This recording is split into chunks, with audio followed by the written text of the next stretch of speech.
Bem-vindos a esta segunda parte deste 31º Congresso da APDC. Falamos de tecnologias, obviamente falamos também de economia, mas lá está, da dimensão ético-moral.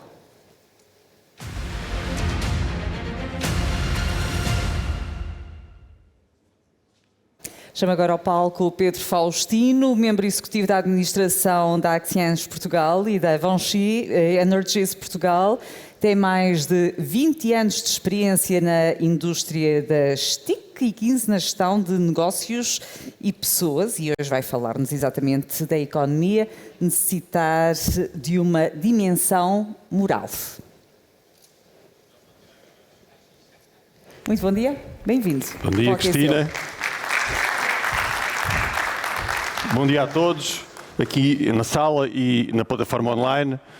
Senhor Presidente da APDC, Professor Rogério Carapuça, Senhor Presidente do Congresso, Dr. Paulo Portas, muito obrigado por nos fazerem sentir outra vez em casa num congresso assim vivo de gente como este que temos hoje. Muito obrigado por isso.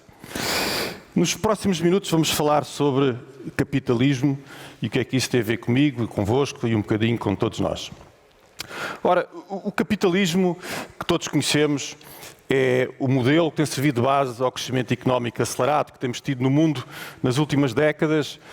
Infelizmente, não é como o Rogério dizia há bocadinho, a lei de Moore, portanto o PIB não duplica todos os 2 anos, infelizmente, é uma pena, mas sobretudo depois da Segunda Guerra Mundial tem tido um crescimento muito acelerado. E o capitalismo tem sido, de longe, o sistema económico que mais riqueza tem criado e maior progresso social tem proporcionado nas últimas décadas.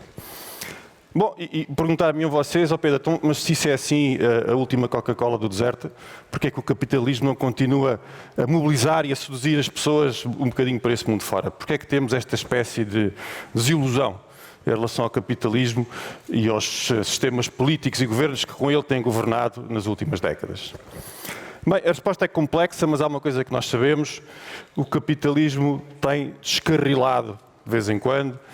Eu diria, sobretudo, depois da década de 80, ou como alguém me dizia há uns meses atrás, o capitalismo não funciona em piloto automático. Portanto, aquela coisa da mão invisível que nos ensinaram na escola, já sabemos, precisa de umas ajudas de vez em quando.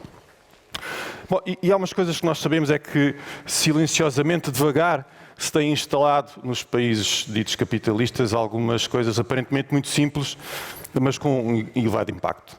Por exemplo, o culto exagerado do individualismo, do herói capitalista, que já vimos muitas vezes, ou aquela ideia que hoje achamos todos peregrina, mas que os clássicos nos ensinaram, de que uma empresa só serve exclusivamente para criar lucro.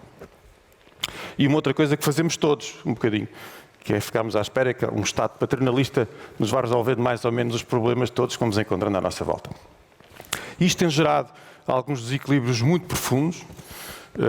Por exemplo, desequilíbrios de riqueza, de distribuição de riqueza, com bolsas de pobreza muito acentuadas em muitos sítios do mundo, desequilíbrios educacionais, com uma parte da população com uma educação de elite, mas infelizmente ainda também com muita gente sem acesso a uma educação de qualidade, e uma espécie de, diria, desesperança no futuro, que eu, quando era novo, não tinha, porque os meus pais me ensinaram, me educaram de que o futuro seria uma coisa quase sempre melhor que o presente.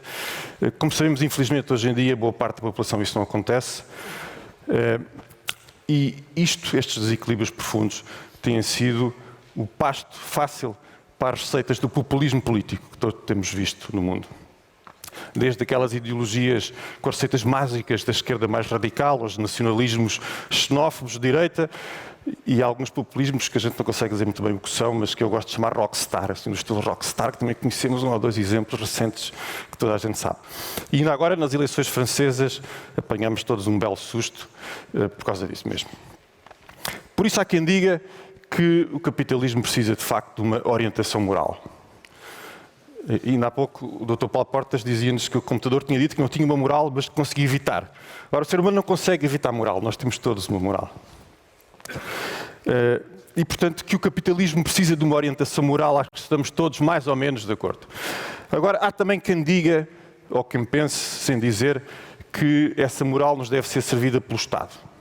E aqui já discordamos. Eu acredito numa moral de proximidade, uma moral construída em comunidades próximas, com nome, a minha moral, a moral do Rogério, da Maria, da Carme, do Miguel, uma moral em que as minhas ações impactam na vida deles e as deles impactam na minha, e construída com os valores universais do ser humano. E um bocadinho a mesma coisa acontece com a criação da riqueza. A criação da riqueza é o motor de qualquer processo de desenvolvimento económico. E eu aqui gostava de, se me permitem, destacar-vos a palavra criação de riqueza, porque nós às vezes temos tendência a confundir criação de riqueza com transação de riqueza, que são coisas totalmente distintas.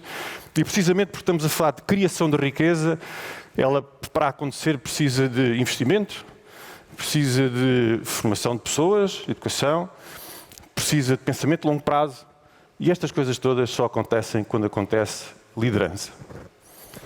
E mais uma vez aqui, também há quem nos diga que essa liderança económica deve vir do tal Estado paternalista, e lamento dizer-vos, mas discordamos outra vez.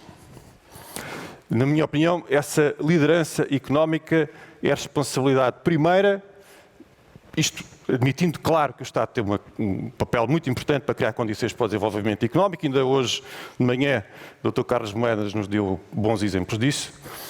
Mas, dizia eu, a liderança económica, em minha opinião, deve estar em primeiro lugar nos atores empresariais, nas empresas.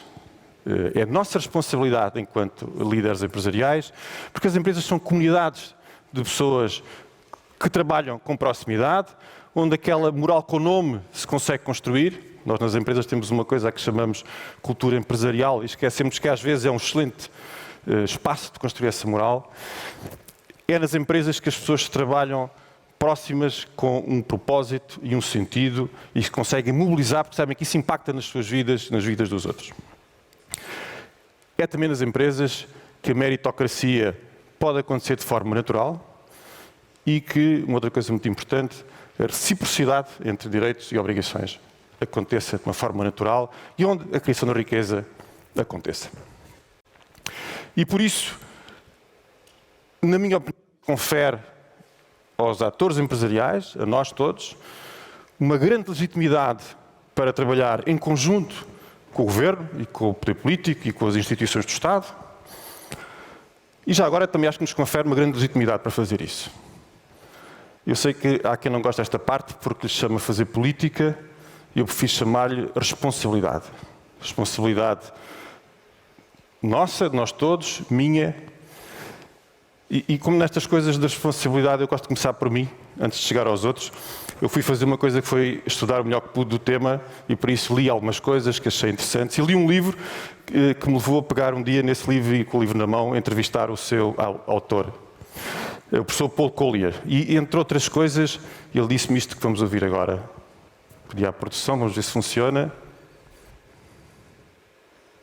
I've no problems Funciona. with capitalism, but it doesn't work on autopilot. Não funciona em piloto automático. E como esta conversa foi uma conversa muito interessante, este foi só um pequeno excerto, eu convidei este senhor para estar connosco aqui neste congresso, ele vai estar connosco amanhã para um debate onde eu serei também acompanhado pelo Dr. Paulo Portas para desafiar o pensamento do professor Paul Collier. Portanto, até lá, muito obrigado a todos e um excelente congresso. Com essa expectativa para ouvir também um grande pensador amanhã neste congresso, e agora é tempo de olharmos para a democracia na era digital e ouvir outro pensador muito importante.